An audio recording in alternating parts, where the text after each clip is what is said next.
আমার উম্মতেরা যখন একটা গুনাহ করে তখন তার কলমের ভিতরে একটা কালো দাগ পইড়া যায়। যখন বান্দা-বান্দী তাওবা ইস্তেগফার করে কালো দাগটা উঠে আবার যেই পরিষ্কার কলম পরিষ্কার হয়ে যায়। যখন তাওবা না কইরা আবার গুনাহ করে আবার একটা কালো দাগ পড়ে। এরকম কালো দাগ পড়তে পড়তে পড়তে পড়তে এক পর্যায়ে কলমটা আর সুস্থ পরিষ্কার স্বচ্ছ কলম থাকে না, ওই কলমটা এক পর্যায়ে বেড়াইমা কলমে পরিণত হইয়া যায়। তখন এই বান্দা বান্দির কাছে নামাজ ভালো লাগে না, আল্লাহর হুকুম নবীর তরিকা অনুযায়ী চলতে ভালো লাগে না। নামাজ মে ক্যা মজা হ্যায় সির ঝুকা কর দেখ লো, জিকির মে ক্যা মজা হ্যায় জাকি রূহ সে পুছিও। ওই যে ঘটনা শোনো, জমিদার গোলাম নিয়ে রওনা করছে। জমিদার তো নামাজ পড়ে না, গোলাম নামাজ পড়ে। জমিদার আমাকে একটু সময় দেন, তুই নামাজ পড়ে কি পাইছো? তুই তো গোলাম গোলামি হয়ে গেলি। আমি এত বড় স্টেটের মালিক, আমার এত বড় সম্মান, এত বড় সম্পদের মালিক। গোলাম বলে হুজুর আমাকে একটু সুযোগ দেন, আমি একটু নামাজ আদায় করব। যখন টিক্কারি স্বরূপ বলো চা, মসজিদে গোলাম যখন ঢুকলো, ঢোকার পরে সময় পর সময় যায়, মসজিদ থেকে গোলাম তো বের হয় না। জমিদার ডাক দিয়ে বলে গোলাম আসো না কেন? গোলাম ডাক দিয়ে বলে মালিক আমাকে মসজিদ থেকে বের হতে দেয় না। শোনার পরে জমিদারের চক্ষু লাল হয়ে গেল। এত বড় সাহস আমার গোলামকে আটকে রাখতে পারে? হাত পেতে যখন মসজিদের কাছে গেল, তোকে কে আটকে রাখলো? তখন গোলাম ভিতর থেকে ডাক দিয়ে বলে হে আমার মালিক, যে আল্লাহ আপনাকে মসজিদে আসতে দেয় না, ওই আমার মালিক আল্লাহ আমাকে মসজিদ থেকে বের হতে দেয় না। আসসালাতু মিরাজুল মুমিনিন, নামাজ হলো বান্দা-বান্দী আল্লাহর মধ্যে থেকে সাক্ষাৎ কথোপকথনের মাধ্যম। বান্দা-বান্দী যখন নামাজের ভিতরে তেলাওয়াত করে আলহামদুলিল্লাহ রাব্বিল আলামিন, আমার মালিক উত্তর দেয় হামদানি হামদি। এই বান্দা-বান্দী তুই আমাকে কেন ডাকো? বান্দা-বান্দী বলে আর রহমানির রহিম। আমার মালিক বলে সাদাকানি আব্দি। এই বান্দা-বান্দী তুই তো সত্যই বলছো, আমি তো আসলে রহমানুর রহিম।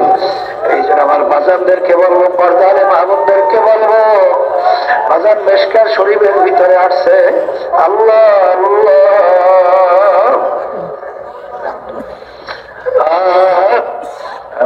আল্লাহু আকবার, যে আল্লাহ রাব্বুল আলামিন আমাকে তোমাকে বেশি বেশি আল্লাহর জিকির করার জন্য বলছেন।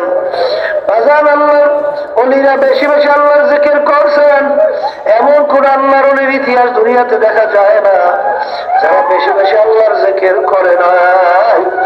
কারণ দিলের শান্তি একমাত্র আমার মাওলার জিকিরের মধ্যে।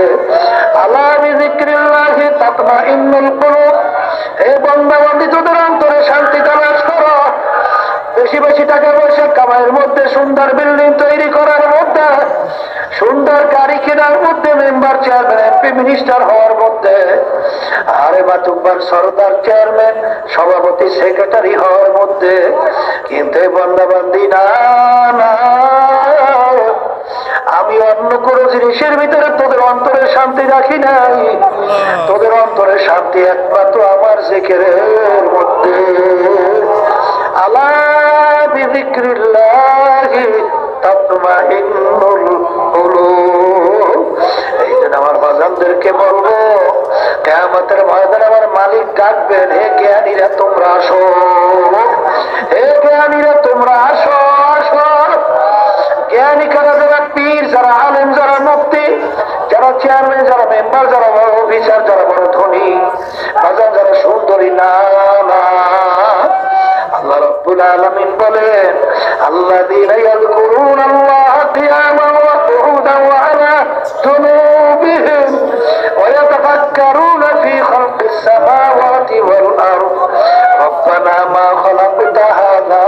إله سبحانك فقنا عذاب النار জ্ঞানী তারা যারা বসা অবস্থায়, শোয়া অবস্থায়, দাঁড়ানো অবস্থায়, এই তিন অবস্থায় যারা আমার মাওলার জিকির করে, আল্লাহ রাব্বুল আলামিন বলেন তারাই হলো জ্ঞানী। আল্লাহর বান্দাদেরকে বলবো, পর্দা আলে মা বোনদেরকে বলবো, তিন অবস্থার বাহিরে মানুষ কিন্তু খালি থাকে না। বসা অবস্থায় থাকবে, শোয়া অবস্থায় থাকবে, হাঁটলেও তো দাঁড়াইয়ে দাঁড়াইয়ে হাঁটবে। তিন অবস্থায় যারা আমার মাওলার জিকির করে তারাই হইল জ্ঞানী, তারাই হইল বুদ্ধিমান। বাজার হাদিসের মধ্যে আছে, কিয়ামতের ময়দানে জাকিরিন যখন উঠবে, আল্লাহ কোন হিসাব নিকাশ কোন খেয়াল থাকবে না, তারা হাসতে হাসতে মাওলার বেহেশতের ভিতরে চলে যাবে। এর অর্থ কি বাজার? বিপদ দেখলে অনেক সময় তোমার আমার দেখবা মুখ বেজার হয়ে যায়, কিন্তু আল্লাহ রাব্বুল আলামিন তাদেরকে কিয়ামতের ময়দান মিজান পুসরাত পার করবে, অর্থাৎ এমন ভাবে পার হইয়া যাবে, অর্থাৎ কোনো কষ্ট, কোনো বিপদ চোখের নজরেও পড়বে না, হাসতে হাসতে মাওলার বেহেশতে চলে যাবে। আল্লাহ আপনি আমাকে আমাদের সবার জন্য কবুল করেন। আল্লাহ বাজারের জাকিরিন সারা চোখে পানি দেখা যায় না, জাকিরিন সারা নামাজের ভিতরে একাগ্রতা দেখা যায় না, জাকিরিন সারা বাজার টাকা পুরি হিংসার ইয়া কলম থেকে দূর হইতে দেখা যায় না। যারা আমার মাওলার জিকির বেশি করে তখন নিজেকে নিজে ভুল না, আরে তখন বলে না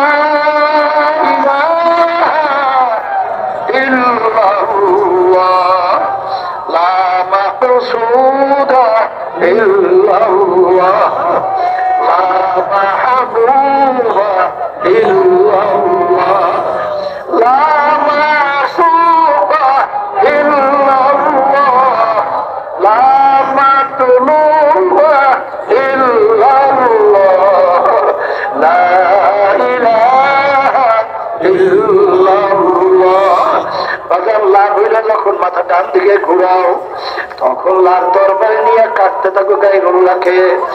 আরে গায়রুল্লাহ কলমের ভিতর থেকে আমার পীরগিরি, আমার মুক্তিগিরি, আমার পীরের গরম, আমার মুক্তির গরম, আমার ইমামের গরম, আমার টাকার গরম, আমার বংশের গরম, আমার সৌন্দর্যের গরম, আরে আমার শিক্ষার গরম, আরে অমুক টমুক সভাপতি গিরি, সেক্রেটারি গিরি, গায়রুল্লাহকে কলম থেকে ফালাও ফালাও। কারণ বাজার আল্লাহু আকবার, একটা চেয়ারের ভিতরে তুমি বসা, অন্যজনকে চেয়ারে বসতে বললে কিভাবে বসবে? চেয়ার তাকে খালি করতে হবে। আমার মালিককে বলো, মালিক দয়া করে তুমি একটু আমার কলমের মধ্যে আসো। ওদিকে কলমের ভিতরে আরো বিভিন্ন কায়দার ইয়া ভরা,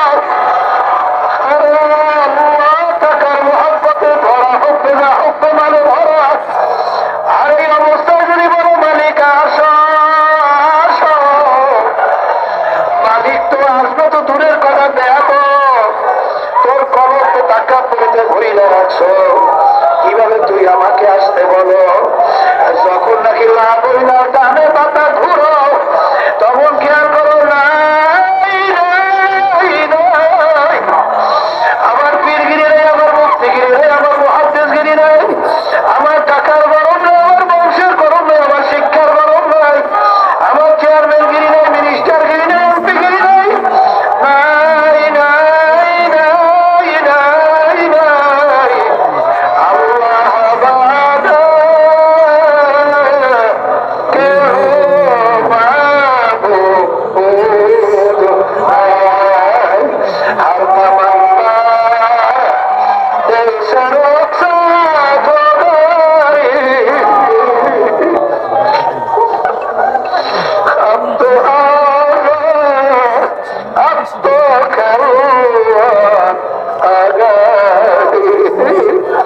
আর তামান্না দেশের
কইরা খেয়াল সহকারে চক্ষু বন্ধ কইরা আমার মালিককে একটু ডাকার মতো ডাকো।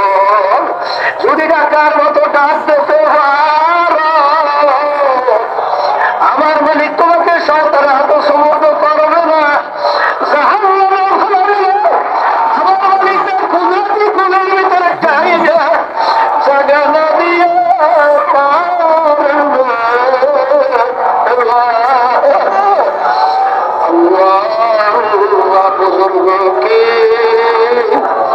बुजुर्ग की नहीं हमको जरूर